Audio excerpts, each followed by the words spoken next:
బుచ్చిరెడ్డిపాలెం పట్టణంలోని హౌస్ తోట ప్రాంతంలో ఉన్న ఓ పశువుల దాణా దుకాణంలో చోరీ చోటు చేసుకుంది. గుర్తు తెలియని దుండగులు అర్ధరాత్రి సమయంలో దుకాణం పైకప్పు ఉన్న రేకులను ధ్వంసం చేసి లోపలికి ప్రవేశించారు. అనంతరం దుకాణంలో ఉన్న నగదు పెట్టెను ఎత్తుకెళ్లినట్లు సమాచారం. ఆ నగదు పెట్టెలో కొంత నగదుతో పాటు పొలానికి సంబంధించిన ముఖ్యమైన డాక్యుమెంట్లు, కుటుంబ సభ్యుల ఆధార్ తదితర పత్రాలు, పిల్లల విద్యా సర్టిఫికెట్లు కూడా ఉన్నాయని దుకాణ యజమాని రాజేష్ ఆవేదన వ్యక్తం చేశారు. తాను కుటుంబ సభ్యులతో కలిసి తిరుపతికి వెళ్లి తిరిగొచ్చేసరికే దుకాణంలో చోరీ జరిగిన విషయం గుర్తించినట్లు తెలిపారు. అనంతరం పోలీసులకు ఫిర్యాదు చేసినట్లు రాజేష్ తెలిపారు. సమాచారం అందుకున్న పోలీసులు సంఘటనా స్థలానికి చేరుకుని పరిశీలించారు. చోరీకి పాల్పడిన దుండగులను గుర్తించేందుకు దర్యాప్తు ప్రారంభించారు. నిందితులను త్వరగా గుర్తించి దొంగలించబడిన నగదు పెట్టెతో పాటు కీలక పత్రాలను తిరిగి స్వాధీనం చెయ్యాలని బాధిత కుటుంబం పోలీసులను వేడుకున్నారు.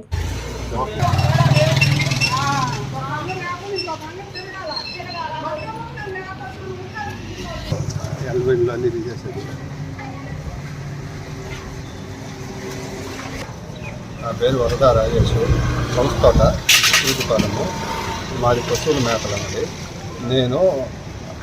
నేను తిరుమలకి వెళ్ళున్నాను. వచ్చి ఈరోజు చూసి షాప్ తీయంగా మా రేకులు ధ్వంసం చేసి ఆ వస్తువులు ఉన్న అమౌంట్ ఉన్న బాక్సు, దానిలో ఉన్న డాక్యుమెంట్స్, ఆ బాక్సు దొంగతనంగా ఎత్తుకెళ్ళిపోయారు. లోపల ఉన్న సీసీ కెమెరా కూడా ఎత్తుకెళ్ళిపోయారు. తర్వాత సీసీ కెమెరా వైరు, ఆ బాక్సు అంతా డ్యామేజ్ చేశారు. దాంట్లో డబ్బులు కూడా 10,000 దాకా ఉన్నాయి.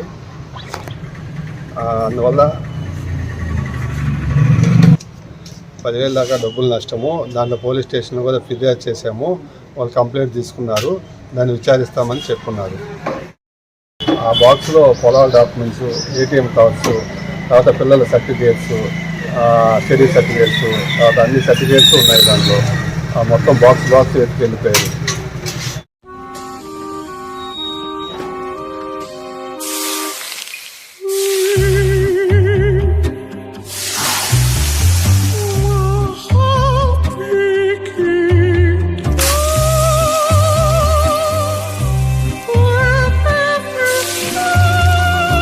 No matter the heat outside, stay cool inside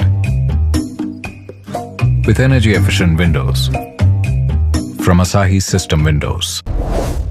Please subscribe SS News AP.